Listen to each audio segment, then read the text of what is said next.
Tem um artigo que o título dele é assim, ó: "Motivado", motivado não, né, "Motivando o crescimento pessoal buscando desconforto". Como sempre eu vou deixar o questionário não, né, o a a referência, né, desse artigo aqui na descrição.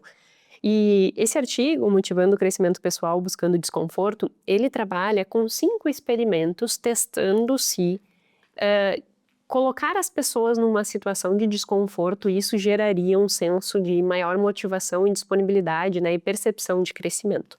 Então eu vou falar um pouquinho dos 5 experimentos, pra gente entender o quão relevante é essa exposição ao desconforto, porque mais uma vez, né, pode ser que o teu ponto de referência ele esteja errado.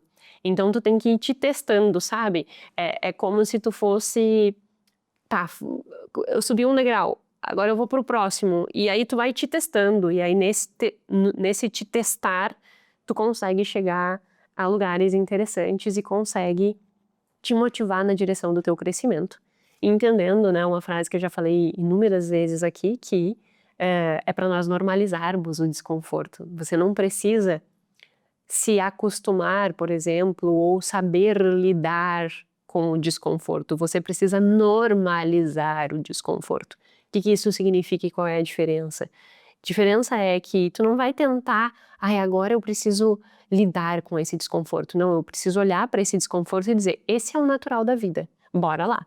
E é exatamente isso que eles fazem nesse artigo. Então o primeiro experimento eles fazem o seguinte, é uma aula, entre aspas, de teatro, em que estão todos os alunos no palco e que o experimento, né, a atitude que tem que ser empregada de desconforto, é que cada um dos colegas ali, eles precisam ir para o centro do palco e caminhar entre os colegas também, fazendo alguma coisa, né, sei lá, se movimentando, dançando, falando, improvisando, desenvolvendo algo. Para uma turma de teatro sênior, isso é uma coisa super comum, improvisação, desenvolvimento dessa capacidade de sair do normal e improvisar, isso é a coisa mais normal do mundo. Agora numa sala de aula com, pensa, né, adolescentes de 14, 15 anos que tem toda aquela: "Ai meu Deus, eu tô com vergonha e não sei o quê, não sei o quê, não sei o quê", embora para muitas pessoas não seja um grande desafio, para grande parte de outras pessoas, falar em público, se expor é um grande desafio, né. Então é sair da zona de conforto, ter que, no meio de todos os colegas ali, improvisar. E aí o que que eles fizeram? Eles dividiram em 2 grupos antes de começar o experimento, sendo que para um grupo ele disse o seguinte: "O seu objetivo é se sentir desconfortável e estranho. Se isso estiver acontecendo, significa que o experimento está funcionando, portanto, o seu objetivo é sentir-se desconfortável". Então é como se ele estivesse treinando aquele jovem a olhar e dizer assim: "Nossa, eu tô me sentindo meio desconfortável aqui.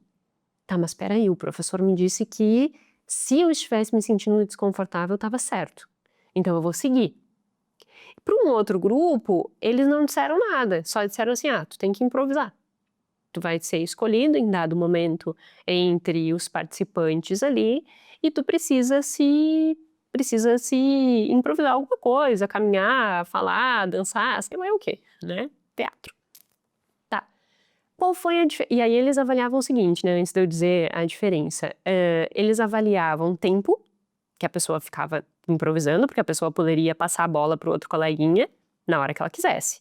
O risco que assumiam, vai fazer uma coisa muito arriscada que nenhum outro fez ainda, e o desconforto e a percepção de crescimento. Então esses eram as escalas, né, aos quais cada um deles seriam avaliados, medidos assim que concluíssem a atividade, e o tempo era cronometrado de cada um. O que que você acha que teve de resultado? Como que foi a percepção de crescimento, daqueles que estavam no grupo de desconforto e naqueles que estavam no grupo de conforto? Olha que interessante, né? O grupo que foi incentivado a olhar o desconforto como natural, eles ficaram mais tempo se expondo, eles assumiram mais risco, ou seja, improvisaram de uma forma mais diferente, digamos assim, e eles tiveram maior percepção de crescimento. Então eles olharam e disseram assim: nossa, eu senti que eu dei um passo importante hoje. E isso é tão importante, porque daí a gente entra mais uma vez no desamparo aprendido que eu já mencionei hoje. Quando nós nos acostumamos com um determinado padrão, quando nós nos acostumamos com determinada condição e passamos a acreditar que aquela determinada condição, ela é determinante, eu não consigo sair daquela determinada condição, eu me prendo nela. Mas quando eu consigo encarar um pouquinho de desconforto e dar um passinho, mesmo que pequeno,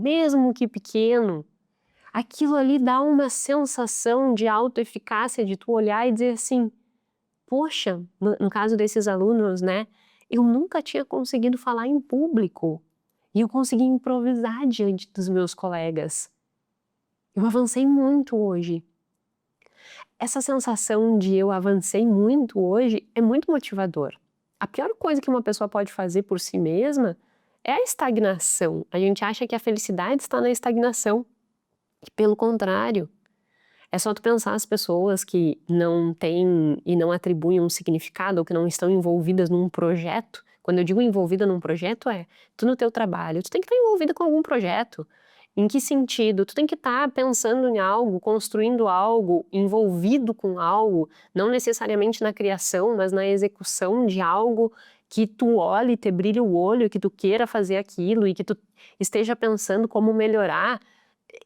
Essa condição de estar em movimento te traz maior senso de realidade. De realidade não, de realização, né? Agora, quando tu tá naquela condição de que tu é um robô na frente do computador executando a tarefa, aquilo ali vai comprometendo a tua motivação. E aí tu não faz mais nada diferente. E aí tu começa a questionar se a vida vale a pena, o que tu tá fazendo na vida, que talvez o teu trabalho seja ruim, mas na verdade talvez não seja o teu trabalho que seja ruim, é a tua atitude frente ao trabalho, que é confortável demais e por isso não tá te trazendo realização. E eu acho muito interessante, assim, quando se testa com esses adolescentes e mostra-se, né, inclusive esse aumento na percepção de crescimento. E é só tu pensar na tua vida. Quando tu te disponibiliza a te envolver com algo, isso te brilha o olho. E aí tu vai olhar com uma forma diferente e aquilo ali vai fazer com que tu queira realmente empregar mais esforço, te dedique mais e aí obviamente tu cresce mais. Por isso que o artigo, né, tem exatamente este título, Motivando o Crescimento Pessoal Buscando Desconforto. Porque no momento que tu busca o desconforto, tu tá mais motivado para buscar o teu crescimento pessoal. E aí uma coisa leva na outra. E esse experimento inicial mostra isso. Só que não é só nesse experimento, né? Ele faz outros 4 experimentos, são 5 experimentos no total do artigo. O experimento 2, ele solicita que as pessoas elas façam alguma escrita emocional, assim, algo que descreva um momento específico, me deu trabalhinho, específico na vida da pessoa que realmente tem um significado, né? Então, um evento que tenha acontecido na vida daquela pessoa que seja emocionalmente significativo. E aí eles dividem em 2 grupos novamente. Para um grupo eles vão dizer assim, olha, você precisa sentir-se desconfortável com essa escrita, isto é normal, faz parte do processo, afinal de contas é um evento emocionalmente significativo para ti. E no outro grupo eles não falam absolutamente nada em termos de como que a pessoa tem que lidar com aquele ato de escrever sobre um momento significativo.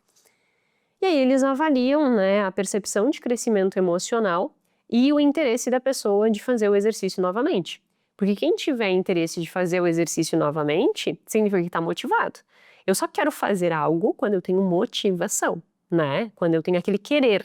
Eu quero fazer algo. Portanto, existe ali uma liberação de dopamina que me direciona o meu comportamento para ação. Então, eu tenho um motivo para a ação, certo? Por isso que eles fizeram esta avaliação. Olha o resultado.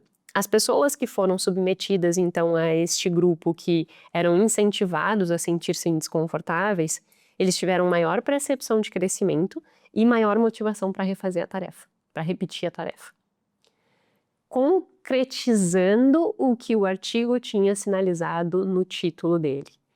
Motivando o crescimento por meio do desconforto. Aqui eu tô motivando a pessoa a escrever de novo, ela se sentiu motivada por meio do desconforto. E ao também sentir-se desconfortável, ela sentiu que cresceu mais.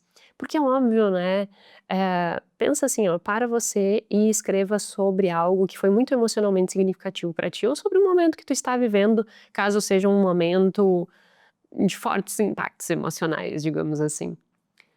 Tu começa a colocar pra fora aquilo, e é óbvio que dependendo da coisa, vai te fazer chorar, vai te fazer se emocionar. Mas depois parece que dá aquele: "Ai, tá, bora pra frente". Eu sei porque eu passo isso várias vezes e eu volta e meia pego e escrevo, sabe. Eu escrevo o que eu tô sentindo, eu escrevo, o que tá desencadeando aquele sentimento, eu escrevo sobre os meus medos, eu escrevo sobre as minhas angústias, e isso dá um alívio, e ao mesmo tempo dá essa sensação de desconforto. Só que depois de ter vivido esse desconforto, parece que tu ganha uma sobre-energia, assim, sabe, e daí bora, vamos lá. E isso é muito positivo. Então, eu realmente sugiro que você empregue este exercício inclusive entendendo que ele vai gerar desconforto. E ir mostrando aqui que a percepção de crescimento vai ser melhor e tu vai estar mais motivado. Um terceiro, um terceiro experimento que eles desenvolvem é sobre leitura sobre alguma reportagem em relação ao Covid, né? Que obviamente é desconfortável. E aí um grupo, eles falam também, né, primeiro eles subdividem, na verdade, é o que a gente chama de experimento 2x2, que existe então 4 condições. É uma condição em que eles vão ler sobre o Covid, e aí vai ter um grupo com desconforto e outro grupo sem desconforto, e um outro que vai ler sobre algo neutro, e aí esse algo vai ser algo neutro, e aí vai ser sugerido o desconforto e o conforto, no caso, né? Então tem quatro grupos. A escala é motivação para ler, né? A escala que eles avaliam. O resultado: aqueles que foram dispostos, né, foram incentivados a lidar com aquele momento de forma desconfortável, olhando o desconforto como algo normal, eles ficaram mais motivados para ler e eles tiveram uma maior percepção de aprendizado. Olha que interessante, né? É como se ter feito aquilo ali fosse trazer um maior nível de aprendizado, ou seja, no conforto talvez a gente não esteja aprendendo nada novo. E aí que a gente alimenta a nossa estagnação. Se eu não estou aprendendo nada novo, como é que eu vou crescer? Não existe como. Para que a gente possa crescer, é indispensável que exista um nível de desconforto, no sentido de ampliar o teu nível de conhecimento, né? E aí eu achei bem interessante esse experimento. O quarto experimento, ele foi avaliar sobre uma visão política oposta, e aí é interessante que o resultado eles mostraram que aqueles que foram incentivados ao desconforto também estavam mais predispostos a ler e escutar sobre uma percepção distinta da sua. Então, digamos que alguém defenda um lado A e o outro defenda o lado B. Aquele que foi incentivado a lidar com desconforto, mesmo sendo do lado A, ele se dispôs a escutar coisas do lado B. E isso é muito importante, né? Por vezes as pessoas têm as suas ideologias e criticam o outro lado e incorre no viés, né, nas crenças, né, que já tem.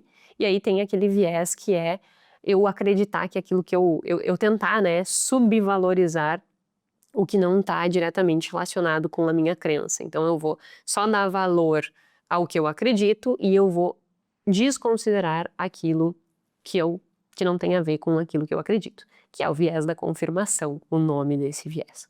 E quando a gente olha e entende que é normal lidar com o desconforto, deveria ser, nós também ficamos menos radicais e aí nós nos predispomos a escutar mais o outro lado, e isso é enriquecedor. Não sei se você já fez esse exercício. Eu fazia muito esse exercício, principalmente quando eu estava na faculdade dando aula como professora. Eu e um professor, nós tínhamos visão de mundo um pouco diferente, e a gente conversava muito, eu adorava conversar com ele, assim, e é uma visão de mundo completamente diferente da minha, mas eu aprendia tanto. Sabe, eu acho que isso é enriquecedor, assim, nós não tem que ser radical, tu não tem que convencer nada do outro em relação àquilo que tu acredita. As pessoas têm que ter tem que ser livre para expor as suas ideias e que possa haver diálogo, né, e isso é para muitos um mega desconforto, porque é óbvio, né, tu ir contra os teus próprios dogmas, tu ir contra os teus próprios paradigmas, mas saber lidar com esse desconforto nos torna uma pessoa melhor.